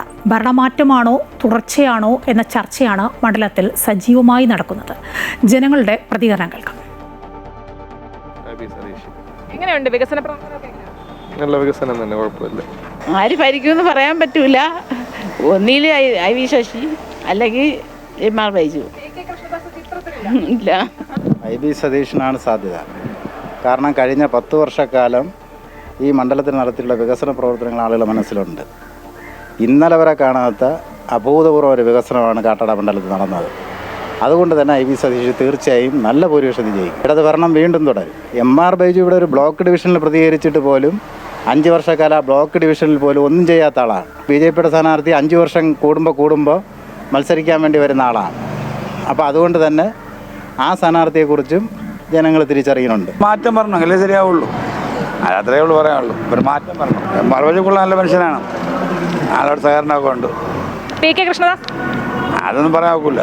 ഇവിടെ വല്ലപ്പുറക്ക് വരും പോവും. കാട്ടാക്കട മിക്കാതും സതീഷ് പിടിക്കും. വികസനം ഇവിടെ എല്ലായിടവും പുരോഗമനം ചെയ്ത അയാൾ തന്നെ. നമുക്കൊരു മാറ്റം വേണ്ടേ? അപ്പം തീർച്ചയായിട്ടും കൃഷ്ണദാസ് തന്നെ വരണമെന്നാണ് എൻ്റെ ആഗ്രഹം. കാട്ടാക്കട ഇത്തവണ ആരോടൊപ്പമായി? കൃഷ്ണദാസിൻ്റെ കൂടെ. വീണ്ടും ഒരു തെരഞ്ഞെടുപ്പ് വരികയാണ്. IB സതീഷ് ഉണ്ട്, 10 വർഷമായിട്ട് ഇടത് ഭരിക്കുന്ന മണ്ണാണ്. പി കെ കൃഷ്ണദാസ് ഉണ്ട്, MR ബൈജു ഉണ്ട്. ആരായിരിക്കും ഇത്തവണ കാട്ടാക്കട? 10 വർഷമായിട്ട് IB സതീഷ് ഇവിടെയുണ്ട്. വികസന പ്രവർത്തനങ്ങളൊക്കെ വികസന പ്രവർത്തനം നമ്മൾ കാണില്ലേ? ആശുപത്രി തന്നെ ഇന്നാൾ ഉദ്ഘാടനം ചെയ്തിട്ട് പോയി. അവിടെ ഒരു മരുന്ന് ഒരു മരുന്ന് പോലും ഇല്ല. വികസനം ഇതിന് ഇലക്ഷന് മുന്നോടിയായിട്ട് ആശുപത്രി കെട്ടി അത് ഉദ്ഘാടനം നടത്തി അത്ര തന്നെ. IB സതീഷ് എങ്ങനെയുണ്ട് വികസന പ്രവർത്തനങ്ങളൊക്കെ? വികസനം വളരെ ഈ 10 വർഷക്കാലം കൊണ്ട് വളരെ നന്നായുള്ള വികസനമാണ്. അടിസ്ഥാന സൗകര്യങ്ങൾ മെച്ചപ്പെടുത്തുന്നതിനോടൊപ്പം തന്നെ വിദ്യാഭ്യാസ മേഖലയ്ക്കും ആരോഗ്യ മേഖലയ്ക്കും കൂടുതൽ ഊന്നൽ നൽകി. ഒപ്പം തന്നെ കാട്ടാക്കടയെ 140 മണ്ഡലങ്ങളിലും വേറിട്ട് കാണിക്കുന്ന വികസനങ്ങൾ കൊണ്ടുവന്നിട്ടുണ്ട് അദ്ദേഹത്തിൻ്റെതായ ശൈലിയിൽ. ഇവിടെ ശക്തൻ എന്ന കാൻഡിഡേറ്റിനെ തോൽപ്പിച്ചുകൊണ്ടാണ് ഈ സതീഷ് എന്ന് പറയുന്ന സ്ഥാനാർത്ഥി ഇവിടെ ജയിച്ചു വരുന്നത്. ശക്തനെ കഴിയാത്തത് ഇനി MR ബൈജുവിന് സാധിക്കില്ല എന്നുള്ള അഭിപ്രായമാണ് എനിക്കുള്ളത്. മലമ്പുഴ മണ്ഡലത്തിൽ ഇത്തവണ താമര വിരിയുമെന്ന് NDA സ്ഥാനാർത്ഥി C. കൃഷ്ണകുമാർ. ജനങ്ങൾ മാറ്റം ആഗ്രഹിക്കുന്നുണ്ടെന്നും കാസർഗോഡ് മുതൽ തിരുവനന്തപുരം വരെ BJP സീറ്റ് പിടിക്കുമെന്നും അദ്ദേഹം പറഞ്ഞു. മലമ്പുഴ നിയമസഭാ മണ്ഡലത്തിലെ NDA സ്ഥാനാർത്ഥി C. കൃഷ്ണകുമാർ അമൃത വാർത്തകളോടൊപ്പം ചേരുകയാണ്. ഇടതുപക്ഷത്തിന് ശക്തമായ വേരോട്ടമുള്ള മണ്ണാണ് മലമ്പുഴയുടേത്. ഇത്തവണ താമര വിരിയുമോ? ഇടതുപക്ഷത്തിന് ഒരു കാലത്ത് ശക്തമായിട്ടുള്ള അടിത്തറയുണ്ടായിരുന്നു. ഇന്ന് അടിത്തറയൊക്കെ ഇളകി കഴിഞ്ഞിരിക്കുക. അതിൻ്റെ ഏറ്റവും വലിയ ഉദാഹരണമാണ് കഴിഞ്ഞ ത്രിതല പഞ്ചായത്ത് തെരഞ്ഞെടുപ്പ്. അകത്തേത്തറ ഗ്രാമപഞ്ചായത്ത് 38 വർഷമായിട്ട് ഇടതുപക്ഷത്തിൻ്റെ കോട്ടയായിരുന്നു. ആ ഗ്രാമപഞ്ചായത്ത് BJP ഭരണത്തിലാണ്. തൊട്ടടുത്ത മലമ്പുഴ ഗ്രാമപഞ്ചായത്തിൽ ഞങ്ങൾക്ക് ഒരു സീറ്റ് നഷ്ടപ്പെട്ടത് 7 വോട്ടിൻ്റെ വ്യത്യാസത്തിലാണ്. ആ സീറ്റ് ഞങ്ങൾക്ക് നഷ്ടപ്പെട്ടില്ലായിരുന്നുവെങ്കിൽ മലമ്പുഴ പഞ്ചായത്ത് BJP ആണ് ഭരിക്കുക. ഇന്ന് ഭാരതീയ ജനതാ പാർട്ടിക്ക് NDAക്ക് മലമ്പുഴ നിയോജക മണ്ഡലത്തിൽ ശക്തമായിട്ടുള്ള വേരോട്ടമുണ്ട്. ഈ തെരഞ്ഞെടുപ്പിൽ ജനങ്ങൾ ഈ ഇടതുപക്ഷത്തിൻ്റെ 60 വർഷത്തെ വികസന മുരടിപ്പിൽ മനമെടുത്തിരിക്കുന്ന ആളുകളാണ്. ഇത്തവണ അവരൊരു മാറ്റത്തിന് തയ്യാറായിരിക്കുകയാണ്. ആ മാറ്റം ഇത്തവണ മലമ്പുഴയിൽ സംഭവിക്കും. പ്രചരണമൊക്കെ ഏതുവരെയായി? ഞങ്ങൾ മൂന്നാമത്തെ റൗണ്ടാണ്. ഞങ്ങളുടെ മൂന്നാമത്തെ റൗണ്ടാണ്. വളരെ ശക്തമായിട്ടുള്ള രീതിയിൽ പ്രചരണം മുന്നോട്ട് പോകുന്നു. ജനങ്ങൾ ഞങ്ങളോടൊപ്പമാണ്. ഓരോ സ്വീകരണ യോഗത്തിലും ആവേശോജ്വലമായിട്ടുള്ള സ്വീകരണങ്ങളാണ്. ജനങ്ങൾ വിളിച്ച് പിന്തുണ അറിയിക്കുകയാണ്. ഒരു മാറ്റം അവർ ആഗ്രഹിക്കുന്നു. ഇടതുപക്ഷത്തിൻ്റെ ഈ കോട്ടയിൽ ഇത്തവണ ഒരു മാറ്റം സംഭവിക്കും. ഈ UDFൻ്റെ സ്ഥാനാർത്ഥിയായിരിക്കുന്നത് VSൻ്റെ PA ആയിട്ടുള്ള A. സുരേഷാണ്. അത് ഏതെങ്കിലും തരത്തിൽ BJPക്ക് ഒരു സ്വാധീനം അല്ലെങ്കിൽ BJPക്ക് ഒരു ഗുണകരമാകുന്ന ഒരു സാഹചര്യം ഉണ്ടാക്കിയിട്ടുണ്ട്? കോൺഗ്രസ് മലമ്പുഴ നിയോജക മണ്ഡലത്തിൽ അപ്രസക്തമാണ്. കഴിഞ്ഞ 2 തെരഞ്ഞെടുപ്പിലും വളരെ പുറകിലാണ്. 35,000-ൽ താഴെ വോട്ടുകളാണ് അവർക്ക് ലഭിക്കുന്നത്. മലമ്പുഴയിലെ ജനങ്ങൾ കോൺഗ്രസിനെ CPMൻ്റെ B ടീമായിട്ടാണ് കരുതുന്നത്.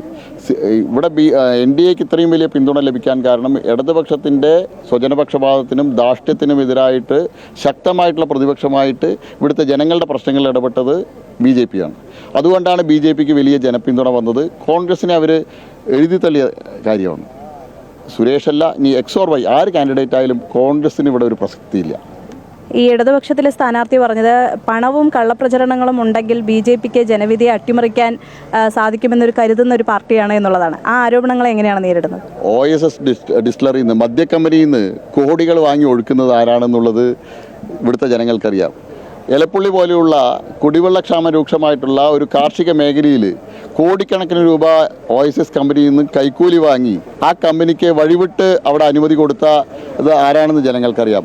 ആരുടെ പൈസയാണ് ഇടതുപക്ഷത്തിൻ്റെ സ്ഥാനാർത്ഥി തെരഞ്ഞെടുപ്പിൽ ഒഴുക്കുന്നതെന്നും ജനങ്ങൾക്കറിയാം. ഇനി പണം മാത്രമല്ല, ഇനിയുള്ള ദിവസങ്ങളിൽ മദ്യവും ഒഴുക്കും. കാരണം ഡിസ്റ്റിലറിയുള്ള കമ്പനിയാണ് സ്വന്തമായിട്ട്. അവരുടെ കാൻഡിഡേറ്റാണ് ഇടതുപക്ഷത്തിൻ്റെ സ്ഥാനാർത്ഥി. ഈ തിരുവനന്തപുരം കോർപ്പറേഷനിലെ തദ്ദേശ തെരഞ്ഞെടുപ്പിൽ പ്രധാനമന്ത്രി എത്തിയിരുന്നു. അത് വലിയ രീതിയിൽ അവിടെ ഒരു വിജയത്തിൽ സ്വാധീനം ചെലുത്തിയിട്ടുണ്ട്. കാരണം ചരിത്രത്തിൽ ആദ്യമായാണ് BJP തിരുവനന്തപുരം കോർപ്പറേഷൻ പിടിക്കുന്നത്. ഇത്തവണ ഇപ്പോൾ ഈ നിയമസഭാ തെരഞ്ഞെടുപ്പിൽ പാലക്കാടും തൃശ്ശൂരും പ്രധാനമന്ത്രി എത്തിയിരിക്കുകയാണ്. അത് വിജയത്തെ സ്വാധീനിക്കില്ലേ? ജനങ്ങൾ നരേന്ദ്രമോദിയുടെ വാക്കുകളിൽ വിശ്വാസം അർപ്പിക്കുന്ന കാഴ്ചയാണ് ഇന്ന് രാജ്യത്ത് കാണുന്നത്. അദ്ദേഹം കൊടുക്കുന്ന ഗ്യാരണ്ടിയിൽ ജനങ്ങൾക്ക് വിശ്വാസമുണ്ട്. അദ്ദേഹം പാലക്കാട് വന്ന് ജനങ്ങളോട് പറഞ്ഞത് ഇത്തവണ NDAയുടെ സ്ഥാനാർത്ഥികൾ ഇവിടുന്ന് വിജയിച്ചാൽ മോദിയുടെ ഗ്യാരണ്ടിയാണ്, ആ നിയോജക മണ്ഡലങ്ങളിലെ മുഴുവൻ വികസന പ്രശ്നങ്ങൾക്ക് പരിഹാരമായിട്ടുള്ള പദ്ധതികൾ ആ നിയോജക മണ്ഡലത്തിൽ എത്തിക്കാൻ മോദിജി ഗ്യാരണ്ടി നൽകിയിട്ടുണ്ട്. ആ ഗ്യാരണ്ടിയിൽ ജനങ്ങൾ വിശ്വസിക്കും, ആ ഗ്യാരണ്ടി വോട്ടായി മാറും.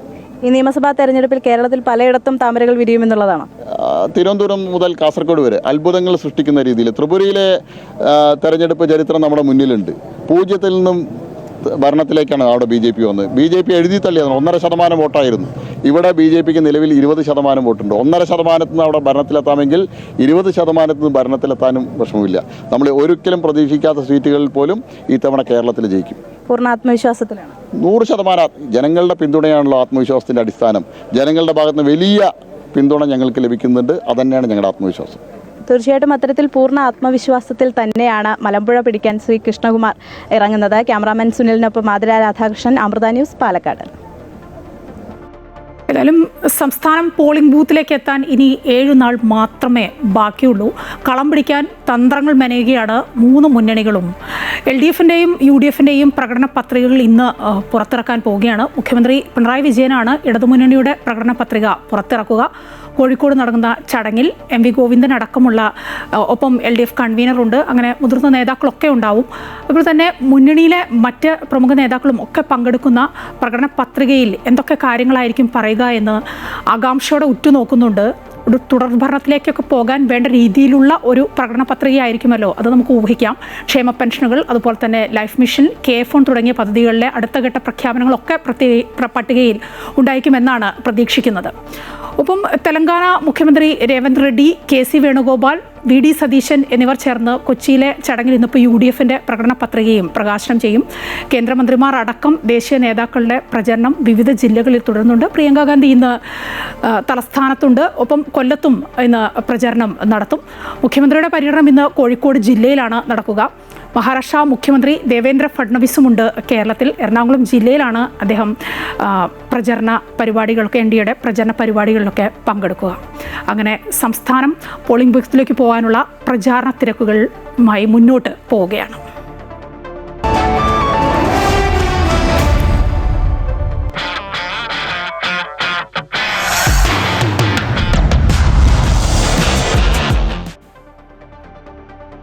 IPLൽ ലക്നൗ സൂപ്പർ ജെയിൻസിനെതിരെ ഡൽഹി ക്യാപിറ്റൽസിന് അനായാസ ജയം. 142 റൺസ് വിജയലക്ഷ്യം പിന്തുടർന്ന് ഡൽഹി 17.1 ഓവറിൽ 4 വിക്കറ്റ് നഷ്ടത്തിൽ ലക്ഷ്യം മറികടന്നു. 47 പന്തിൽ 70 റൺസുമായി പുറത്താകാതെ നിന്ന സമീർ റിസ്വിയാണ് കളിയിലെ താരമായത്. 4.3 ഓവറിൽ 4-ന് 26 റൺസ് എന്ന നിലയിലായിരുന്നു ഡൽഹിയെ റിസ്വിയാണ് കരകയറ്റിയത്. ആദ്യം ബാറ്റ് ചെയ്ത LSG മിച്ചൽ മാർഷിലൂടെ മികച്ച തുടക്കം നേടിയെങ്കിലും മറുവശത്ത് വിക്കറ്റുകൾ വീണത് തിരിച്ചടിയായി മാറി. LSGയുടെ 6 പേരാണ് 2 അക്കം കാണാതെ പുറത്തായത്. ഇന്ന് നടക്കുന്ന മത്സരത്തിൽ കൊൽക്കത്ത നൈറ്റ് റൈഡേഴ്സ് സൺറൈസേഴ്സ് ഹൈദരാബാദിനെ നേരിടും. ഗുഡ് മോർണിംഗ് കേരളം പൂർണ്ണമാവുകയാണ്. കൂടുതൽ വാർത്തകൾ കാണാൻ ഞങ്ങളുടെ YouTube ചാനൽ സന്ദർശിക്കുക. നമസ്കാരം.